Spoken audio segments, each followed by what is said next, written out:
प्यारे बच्चों, ये कुछ प्रश्न कार्बनिक रसायन के हैं, तो आइए चलिए इनको हल करके देखते हैं। ये जो प्रश्न नंबर दिया है, निम्नलिखित समीकरण को पूर्ण कीजिए, ये एमीन चैप्टर का है। तो चलिए करके देखते हैं। सबसे पहले दिया है आपका C6H5NH2 और इसकी क्लोरोफॉर्म से अभिक्रिया कराई गई है। तो ये आपका कार्बिल एमीन अभिक्रिया है बच्चों। चलिए मैं इसको लिख कर दिखाता हूँ। कार्बिल एमीन अभिक्रिया ये महत्वपूर्ण इस वजह से भी है क्योंकि ये प्राथमिक एमीन के परीक्षण के लिए प्रयोग होती है। जो प्राथमिक एमीन होते हैं केवल वही ये अभिक्रिया देते हैं, द्वितीयक और तृतीयक एमीन ये अभिक्रिया नहीं देते हैं। तो चलिए देखिए अभिक्रिया हम लोग करके देखते हैं। तो इसको ये अभिक्रिया कुछ इस प्रकार है। बेंजीन के ऊपर NH2 ग्रुप, ये हो गया हमारा एनिलीन। इसकी अभिक्रिया हम करा रहे हैं क्लोरोफॉर्म से CHCl3 और प्लस KOH से। तो यहाँ पर आपको 3 मोल्स KOH की ज़रूरत होगी। ये आपका एल्कोहलिक है। तो यहाँ से बनता है बेंजीन आइसोसाइनाइड NC। इसकी बहुत अजीब सी स्मेल होती है, जिसको हम बोलते हैं कि ये आइसोसाइनाइड परीक्षण भी इसको हम बोलते हैं, आइसोसाइनाइड बनने की वजह से। यहाँ से और क्या उत्पाद मिलेगा हमें? तो यहाँ से मिलेंगे आपको 3KCl प्लस 3H2O। तो ये हमारी पहली अभिक्रिया हो गई, कार्बिल एमीन अभिक्रिया, या फिर इसको हम बोलते हैं आइसोसाइनाइड परीक्षण। चलिए दूसरी अभिक्रिया हम देखते हैं। दूसरी अभिक्रिया में भी एनिलीन लिया गया है, बेंजीन के ऊपर NH2 समूह है और इसकी हमने ब्रोमीन से अभिक्रिया कराई है, Br2 एक्वस है ये। तो NH2 समूह हमारा जो बेंजीन रिंग है उसको सक्रिय कर देता है, एक्टिवेट कर देता है। और ये इसके पास क्योंकि एक जोड़ी अनाबंधी इलेक्ट्रॉन युग्म होता है, लोन पेयर होता है, जिससे बेंजीन रिंग की आर्थो और पैरा पोजीशन को सक्रिय कर देता है। तो जब इसकी अभिक्रिया हम ब्रोमीन से कराते हैं तो यहाँ पर इसके आर्थो और पैरा पर जो है वो ब्रोमीन लग जाता है। तो देखिए ज़रा इसको हम कैसे लिखेंगे।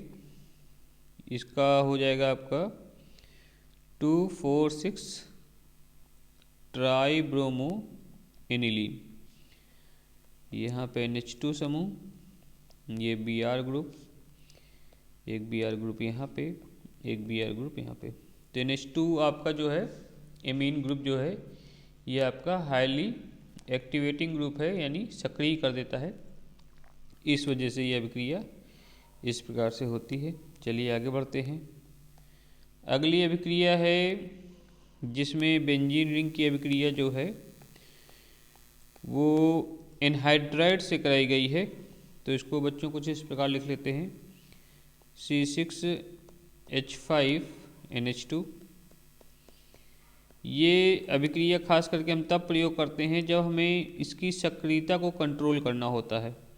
यदि मान लीजिए हमें केवल पैरा पोजीशन पे ही कोई क्रियात्मक समूह लगाना है, यानी जब हम इलेक्ट्रॉन रागी प्रतिस्थापन अभिक्रिया करते हैं तो यदि पैरा पोजीशन पर ही कोई हमें लगाना है तो फिर हम इस अभिक्रिया का प्रयोग करते हैं।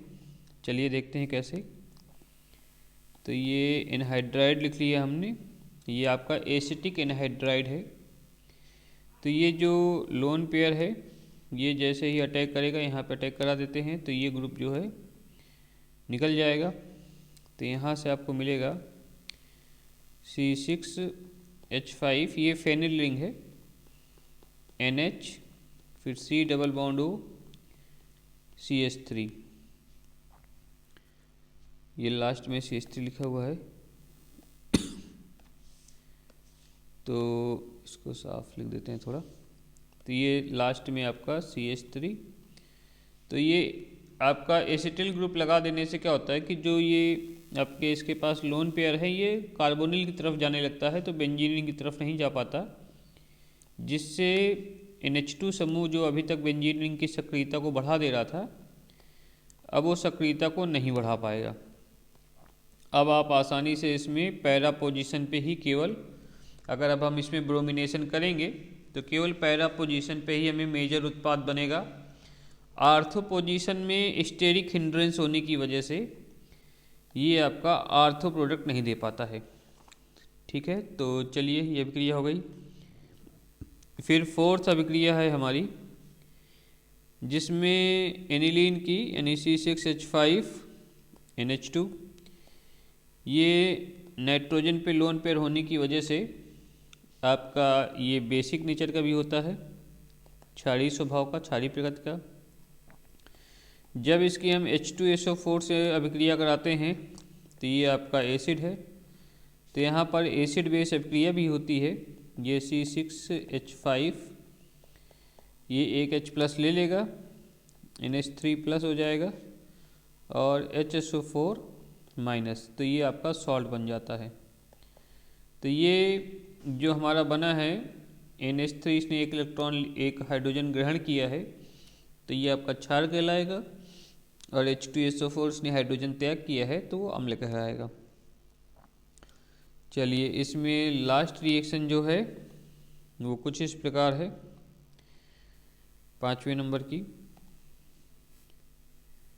तो ये है आपकी C6H5NH2 और प्लस यहाँ पे CH3C+O Cl, ये अभिक्रिया की गई है। तो ये भी सेम वैसी अभिक्रिया है जो हमने 3rd नंबर की है। ये यहाँ पे अटैक करेगा और यहाँ से Cl निकल जाएगा, तो आपको मिलेगा C6H5NHC+O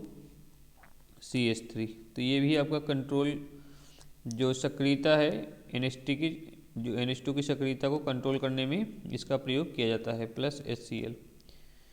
तो ये एसिटिलन, मतलब एस्टिलीकरण बोलते हैं कि आपका एस्टिल ग्रुप उसमें लगा देते हैं। इसके बाद जब इसको हाइड्रोलाइज करेंगे तो ये फिर वापस से NH2 हमारा बन जाएगा। तो ये हो गया हमारा पहला प्रश्न इसमें। अब देखिए अगला प्रश्न हमको क्या बोला गया है। तो ये पहला कंप्लीट हो गया। अब चलिए अगला प्रश्न ये करते हैं। तो इसमें बोला गया निम्नलिखित समीकरणों को पूर्ण कीजिए। तो चलिए पूर्ण करके देखते हैं।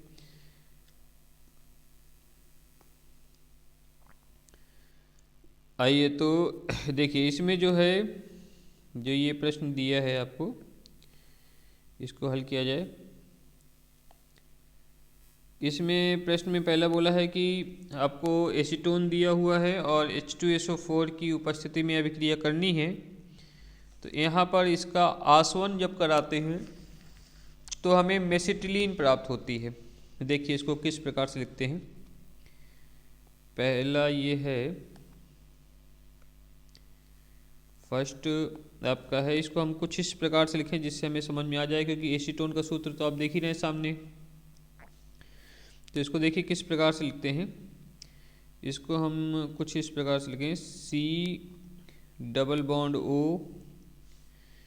एक CH3 इधर पे ऐसे लगाते हैं और एक CH3 हम ऐसे लिखते हैं। इसी तरह से हम 3 समूह लिखते हैं। फिर यहाँ पे हमने लिखा CH3 और फिर ये C+O और इधर पे एक CH3। इसी प्रकार से एक और लिख लेते हैं, यहाँ पर O+C, इधर पे CH3 और यहाँ पे CH3। ये 3 एसीटोन समूह को हमने लिखा हुआ है।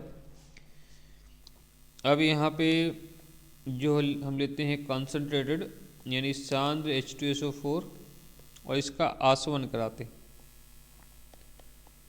आसवन। तो देखिए इसमें होता क्या है, ये हम समझने के लिए इस तरह से इसको बोलेंगे कि जो हमारा ये ऑक्सीजन है, एक मैं आपको इसमें लिख के बता देता हूँ। एक ये देखिए, इसको मैं आपको क्लियरली ऐसे लिख देता हूँ जिससे हमें समझ में आ जाए कि अभिक्रिया किस प्रकार से हो रही है। देखिए इसमें जो है हाइड्रोजन को हम दर्शा देते हैं बच्चों, 1 2 और ये 3। इसी प्रकार से इसमें हाइड्रोजन दर्शा देते हैं 1 2 और 3। इसके हाइड्रोजन दर्शा देते हैं 1 हाइड्रोजन 2 और 3। तो इसमें देखिए एक का कार्बोनिल ग्रुप निकालना है अपने को और दूसरे के हाइड्रोजन निकालना है। तो ये कार्बोनिल, ये हाइड्रोजन और ये कार्बोनिल, H2 निकल गया। इसी तरह से इसमें देखिए ये H2 निकल गया। इसी तरह से इसमें देखिए ये H2 निकल गया। तो यहाँ पे कार्बन कार्बन में डबल बॉन्ड आ जाएगा। तो देखिए हमें उत्पाद जो मिलेगा वो कुछ इस प्रकार का मिलेगा। यहाँ पे कार्बन, फिर इनके बीच में डबल बॉन्ड, फिर सिंगल बॉन्ड, फिर कार्बन, फिर इनके बीच में डबल बॉन्ड, फिर कार्बन, फिर सिंगल बॉन्ड, कार्बन, फिर यहाँ पे डबल बॉन्ड, कार्बन, फिर ये सिंगल बॉन्ड। अब इसमें जहाँ जहाँ पे कार्बन हमारे लगे थे अल्टरनेट में, तो वहाँ पे हमारा CH3 ग्रुप आ जाएगा। तो जैसे एक CH3 ग्रुप यहाँ पे आएगा, यहाँ हाइड्रोजन है, यहाँ पे CH3 ग्रुप है, इस पे हाइड्रोजन है, इस पे CH3 ग्रुप है और यहाँ पे हाइड्रोजन है। जो इधर संरचना बनी है उससे आप मिला सकते हैं। तो ये जो हमारा बन गया इसको हम बोलते हैं मेसिटिलीन। ये कई बार एग्जाम में पूछी गई है, मेसिटिलीन।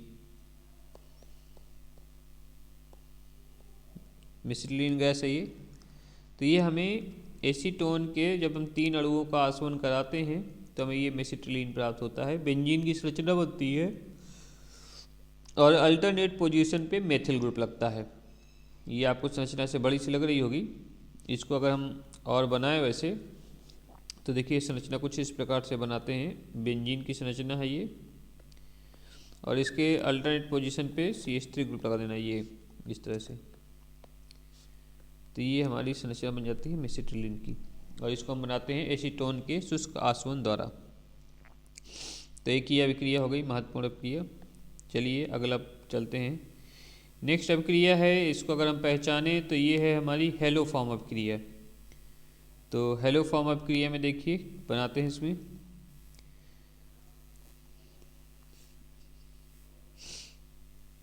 तो आइए चलिए हेलो फॉर्म अभिक्रिया में देखते हैं।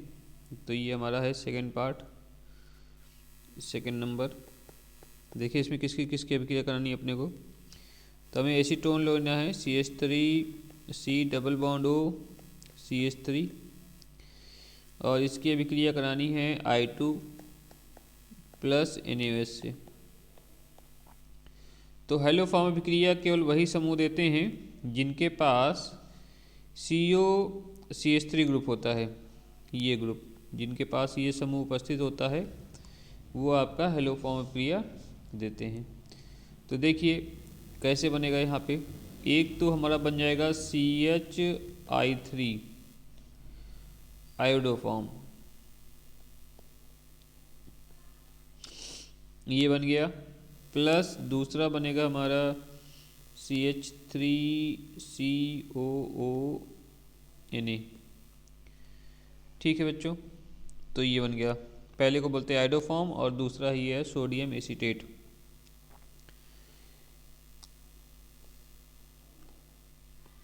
Sodium acetate.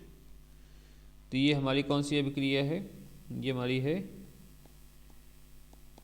हेलो फॉर्म अभिक्रिया। ये अभिक्रिया महत्वपूर्ण है, पेपर के हिसाब से इसको तैयार कर लीजिए।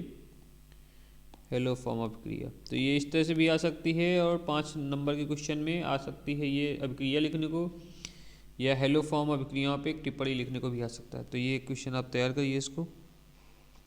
चलिए अगले चलते हैं। नेक्स्ट है हमारा थर्ड नंबर। थर्ड नंबर में हमें बोला गया है एसिटिल्डिहाइड है, इसकी तनु NaOH से अभिक्रिया करानी है।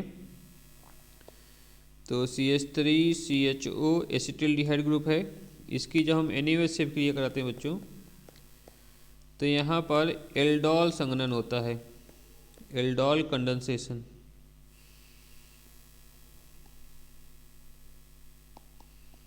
एल्डोल संघनन अभिक्रिया है और ये इस बार के लिए एल्डोल संघनन आप मान लीजिए कि पेपर में आएगी जरूर।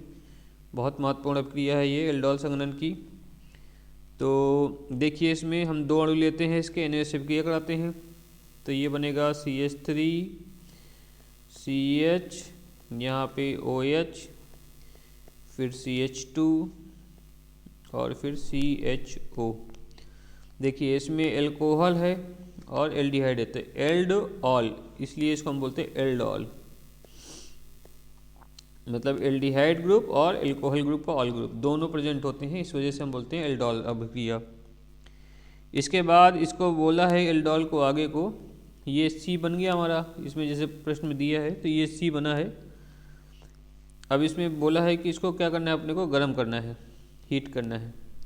तो जब इसको गर्म करेंगे तो ये बगल में जो बीटा हाइड्रोजन है इसको लेके निकल जाएगा OH ग्रुप, तो ये बनेगा आपको CH3 CH डबल बॉन्ड, ये CH और यहाँ पर CHO ग्रुप, और यहाँ से क्या निकल गया हमारा H2O निकल गया।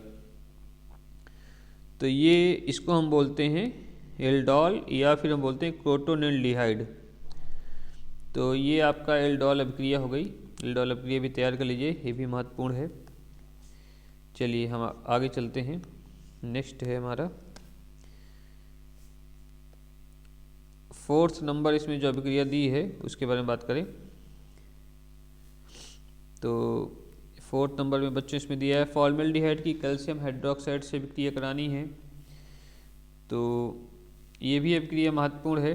देखिए इसमें कई बार हमें गलती हो सकती है। इसमें जो हम अभिक्रिया लिख रहे हैं फॉर्मेल्डिहाइड की SCHO, इसकी कैल्शियम हाइड्रोक्साइड से जब अभिक्रिया कराते हैं तो इस अभिक्रिया को बोलते हैं फॉर्मोस रिएक्शन। फॉर्मोस रिएक्शन, हालांकि ये सिलेबस में नहीं है लेकिन पूछ सकते हैं। तो फॉर्मोस रिएक्शन, इससे हमारा जो है जो कार्बोहाइड्रेट होते हैं उसका फॉर्मेशन रहता है। तो ये आपका बनेगा CHO और ये बनता है CH2OH, ये इस तरह से बनता है। तो ये अभिक्रिया ध्यान में रखनी है। इसके अलावा मैं आपको बता देता हूँ, यदि मान लीजिए formaldehyde SCHO calcium hydroxide base की जगह पे मान लो NaOH का प्रयोग करें तो ये आपकी कैनिजारो रिएक्शन हो जाएगी, कैनिजारो। तो इसमें आपका शांत कंसनट्रेट NaOH लेते हैं तो ये आपका बनता है एक अणु का जो है फॉर्मेल्डिहाइड के एक अणु का आप चयन हो जाएगा CH3OH और प्लस एक अणु का ऑक्सीकरण हो जाएगा। तो ये तो कैनिजारो अभिक्रिया और एल्डॉल अभिक्रिया जो है इस वर्ग के लिए बहुत महत्वपूर्ण है। तो इनको तैयार कर लीजिए बच्चों। इसमें कोई डाउट हो तो आप जो है कमेंट बॉक्स पे लिख सकते हैं।